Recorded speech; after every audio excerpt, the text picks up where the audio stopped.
जय हिंद दोस्तों, नमस्कार। हमारे YouTube चैनल में आप लोगों का स्वागत है। और बहुत सारे कमेंट्स थे साथियों के कि सर प्राथमिक शिक्षक नियोजन दस्तावेज सत्यापन प्रक्रिया के बारे में एक डिटेल वीडियो ला दीजिए, क्योंकि मैं बोला था कि मैं लाइव आकर के जानकारी दूंगा, लेकिन पॉसिबल नहीं है। मैं गांव आया हुआ हूं, स्टूडियो पर नहीं वर्तमान में।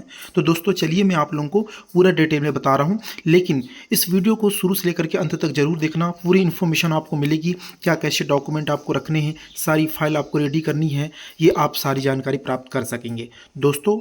और अगर आप महाकौशल यूट्यूब चैनल से नहीं जुड़े हैं तो महाकौशल क्लासेस यूट्यूब चैनल को आप जरूर सब्सक्राइब कर लेना। भर्ती संबंधी प्रत्येक अपडेट आप लोगों को समय समय पर दिया जाएगा दोस्तों। सबसे पहले अगर मध्य प्रदेश में कोई रिजल्ट के बारे में बात करता था तो महाकौशल क्लासेस यूट्यूब चैनल डंके की चोट में बोलता था कि इस माह में रिजल्ट आएगा 28 से पहले, 23 के बाद। तो वही हुआ दोस्तों जो हमने कहा था। आप यूट्यूब में कमेंट में जाकर के देख लेना अभ्यर्थियों के कितने पॉजिटिव कमेंट आ रहे हैं। इसके पहले नेगेटिव थे, मुझे मालूम था कि व्यक्ति सच मतलब जो सत्य होता है ना, उसको हर कोई कुछ भी बोल सकता है, लेकिन अंत में उसकी ही जीत होती है। और अंत में हमने जो कहा था वही हुआ। बस खुशी इस बात की कि आप लोगों का सिलेक्शन हो गया और हमने जो बात कही थी उस बात पर रिजल्ट आ गया। वरना बिल्कुल रिजल्ट अगर 2-4 दिन लेट होता तो आप तो हम लोगों को गाली भी दे सकते थे। तो ऐसी चीज़ें होती हैं दोस्तों। खैर, मुझे नेगेटिव कमेंट से कोई मतलब नहीं है, मुझे तो बस पॉजिटिव कमेंट चाहिए और आप लोगों का सिलेक्शन चाहिए था। और आप लोगों का सिलेक्शन आई होप हो गया होगा बहुत सारे साथियों का। चलिए दोस्तों, सबसे पहले आप लोगों को प्राथमिक शिक्षक दस्तावेज सत्यापन के संबंध में सूचना बताऊंगा। देखिए, प्राथमिक शिक्षक पात्रता परीक्षा 2020 यहाँ पर जाएगा 2024 के आधार पर। ठीक है, जनजातीय कार्य विभाग और स्कूल शिक्षा विभाग के द्वारा कार्रवाई की जा रही। दस्तावेज अपलोड हेतु प्रावधिक चयन सूची और प्रतीक्षा सूची तथा बैकलॉग पदों हेतु एमपी ऑनलाइन पोर्टल के माध्यम से अपलोड की गई थी। तो ये सारी एमपी ऑनलाइन पोर्टल में सब कुछ अपलोड हो जाएगा आप लोगों का। इस सूची में दर्शित इन अभ्यर्थियों द्वारा दस्तावेज अपलोड की प्रक्रिया जो दोस्तों, ये वाली डेट चेंज होगी। ठीक है, ये डेट चेंज होकर के यहाँ पर दोस्तों अब मार्च तो लगभग समझ लीजिए 20 मार्च 15 मार्च तक तो कुछ भी नहीं होगा, लेकिन बहुत जल्द इसके लिए भी चीज़ें होने ही स्टार्ट। यहाँ पर डेट आ जाएगी। निर्धारित स्थल पर उपस्थित होकर अपना दस्तावेज सत्यापन कराएं। दस्तावेज सत्यापन की समय सारणी एमपी ऑनलाइन पोर्टल पर, यानी MPTRC दोस्तों, MPTRC। ठीक है, यहाँ पर मिलेगा Madhya Pradesh teacher recruitment counselling, यहाँ पर होगा। नंबर 2 पॉइंट है दोस्तों, संबंधित अभ्यर्थियों के दस्तावेज के सत्यापन हेतु जो निर्धारित दिनांक होगा और जो समय होगा वहाँ पर उपस्थित होकर आपको सत्यापन करना पड़ेगा।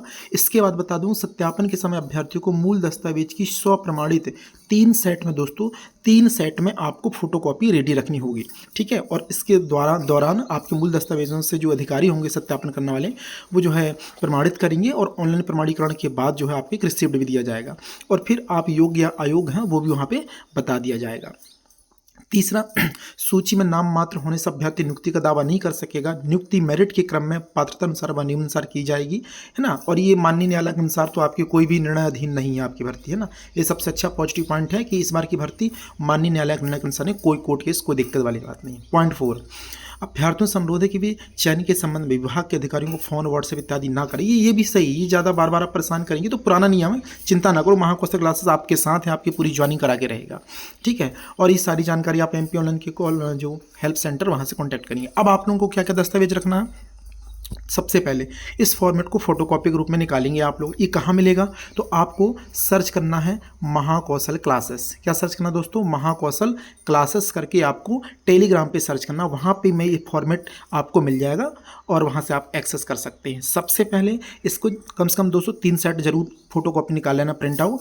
अभ्यर्थी का नाम यहाँ पे साफ स्पष्ट स्वच्छ अक्षरों में लिखेंगे, पिता का नाम, पता, मोबाइल और ईमेल आईडी। इतनी चीज़ तो आप बेसिक सी जानकारी भरेंगे। कौन सा, आपने जो एग्जाम फॉर्म भरा है उसके अकॉर्डिंग आप पूरा फिलअप कर लेना। जैसे किसी में पिता के नाम में राम ही लिखा तो आप राम ही लिख देना। ठीक है, सिंह नहीं लिखा तो सिंह लिखने की जरूरत नहीं है। जैसा आप अगर देखो 10th और 12th की जो मार्कशीट है ना, वैसी आप पूरा फिलअप करना। किसके बेस पर, 10th मार्कशीट, क्योंकि सारा जो डेट ऑफ बर्थ है वो 10th के हिसाब से रहता है।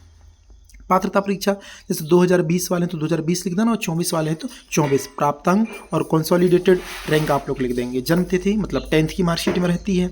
आरक्षित प्रवर्ग में होने पर सक्षम अधिकारी का मतलब जैसे OBC है, जाति प्रमाण पत्र है, आपका जो भी जाति प्रमाण पत्र है वो यहाँ पर आप लोगों का 5वें नंबर कॉलम पे हो जाएगा। तो यहाँ पर आप लोग जो भी अनुसूचित जाति जनजाति जो भी हैं आप, ठीक है, वो यहाँ से आपका जो तहसीलदार होता है दोस्तों उसका सर्टिफिकेट लगेगा। अब नंबर 6 की बात कर रहा हूँ मैं, हायर सेकेंडरी परीक्षा, यानी आपने 12th यहाँ पे कब निकाला, 2008, 10, 12, 15, कितना आपका परसेंटेज रहा, ये पूरे क्लियर आराम से भरिएगा, कोई जल्दबाजी नहीं है, गलती ना करें, क्योंकि इसी को सबसे ऊपर रखा जाएगा। याद रखेंगे आप लोग, जब आपकी फाइल तैयार होंगी ना, 3 फाइल, सबसे ऊपर फाइल में जब डॉक्यूमेंट रहेगा तो एक सेट में ही पूरा रहेगा, फिर दूसरी फाइल में भी सबसे ऊपर ये रहेगा और तीसरी फाइल में सबसे ऊपर ये रहेगा। मतलब ये अपना एक प्रकार से कहना चाहिए क्या हो गया, ये अपना हो गया एक मतलब शॉर्ट लिस्ट का पूरी जानकारी अपनी। इसके बाद फिर डिटेल में देखेंगे पॉइंट बाई पॉइंट वेरिफिकेशन के समय। स्नातक परीक्षा दोस्तों, अगर किसी ने जब डॉक्यूमेंट अपलोड होंगे तो D.Ed प्लस स्नातक फॉर्म फिलअप किया है तो स्नातक की समस्त सेमेस्टर या ईयरली, आप जैसे भोज वाले की ईयरली होता है, कॉलेज वाले की जो रेगुलर कॉलेज से करते हैं उनका सेमेस्टर वाइज होता है, तो वो आप पूरे सेमेस्टर वाइज आप अपलोड करेंगे, ठीक है।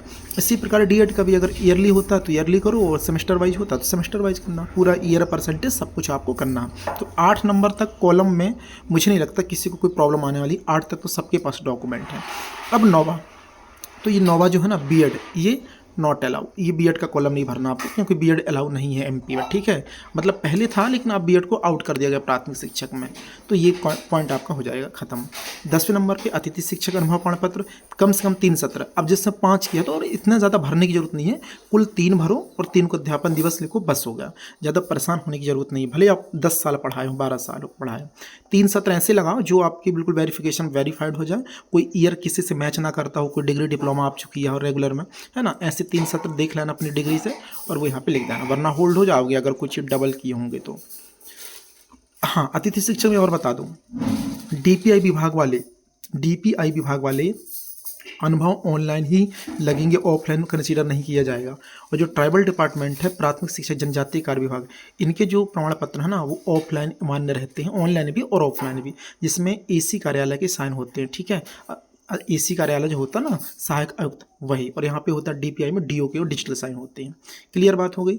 अब देखो दिव्यांग जो सर्टिफिकेट है ना उनके लिए LH VH और MH, मैं सबसे बात अगर खास तौर से कहूँ ना तो यहाँ पे फर्जीवाड़ा बहुत होता है भाई। पिछली भर्ती हमने देख दिव्यांग में भिंड मुराने के लोग इतने फर्जी प्रमाण पत्र बनाए, और जब उनको चेकिंग टेस्टिंग के लिए बुलाया गया उनकी दिव्यांगता जांच करने के लिए तो सब भाग गए नौकरी छोड़ के। तो इस बार ऐसी गलती मत करना, अगर आपके पास दिव्यांगता तो है, वरना अभी छोड़ देना, वरना अभी नौकरी तो ले लोगे, लेकिन बेटा जब वो होगी चीज़ है ना, जाँच होगी तो DPI तो जान चुका है कि ऐसी चीज़ें होती हैं, इसलिए वो पूरा आप लोगों को बोर्ड बैठा लेगा और आपकी दिव्यांगता चेक करेगा, और आप पकड़ा होगे तो वहीं पर आपकी नियुक्ति रद्द हो जाएगी। इससे बेहतर कि आप फर्जी काम न करें, जो भी रियलिटी करें।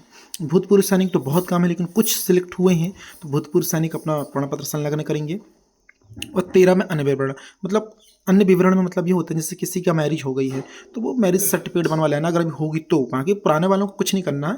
और अगर कोई डॉक्यूमेंट में कोई नाम स्पेलिंग हो तो उसकी जगह एफिडेविट बनवा सकते हैं, बस ये चीज़। बाकी किसी को नहीं, हर किसी को कुछ नहीं करना है। कोई प्रॉब्लम होगी आप कॉन्टैक्ट कर सकते हैं, आप सबको मालूम, ठीक है। स्थान दिनांक लिखेंगे, हस्ताक्षर अभ्यर्थी का, फिर यहाँ पर अभ्यर्थी का नाम रहेगा और आपका यहाँ ESB का अनुक्रमांक और सत्यापन अधिकारी का यहाँ पे मत रहेगा। आपको एक रसीद दे दी जाएगी कि ये चीज़ें हैं, यहाँ पे ये हो जाएगा, ठीक है। संभागीय, ये तो आपका डिस्ट्रिक्ट कैडर है, सारी चीज़ आप लोगों को डिस्ट्रिक्ट से हो जाएंगी।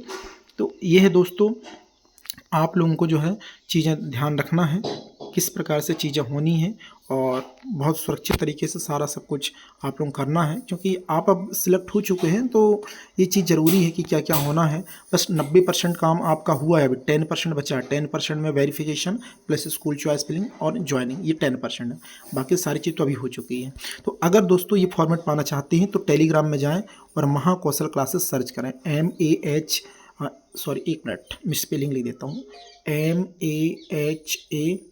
MAHAKOSHAL महाकौशल क्लासेस आप जा करके सर्च करें टेलीग्राम पे, वहाँ पे ये फॉर्मेट आपको मिल जाएगा दोस्तों। और बाकी डिस्क्रिप्शन में मैं व्हाट्सएप ग्रुप का लिंक दिया गया हूँ, अगर आप DPI में सेलेक्ट हुए तो DPI वाला ग्रुप वो मतलब ज्वाइनिंग ले लेना, और जो ट्राइबल वाले हैं वो ट्राइबल वाला जो ग्रुप है उसको ज्वाइन कर लेना। दोनों को ज्वाइन मत करना, टाइम खराब मत करना, ठीक है। DPI और ट्राइबल वाले ट्राइबल को ज्वाइन कर लेना।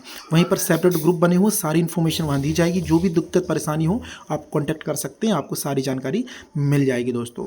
जय हिंद, मिलते हैं नए अपडेट के साथ एक नई वीडियो में। महाकौशल क्लासेस से नहीं जुड़े हैं तो अभी भी बोल रहा हूँ, चैनल को सब्सक्राइब कर लेना, भर्ती संबंधी प्रत्येक अपडेट आपको यहाँ से मिलती रहेगी। जय हिंद साथियों।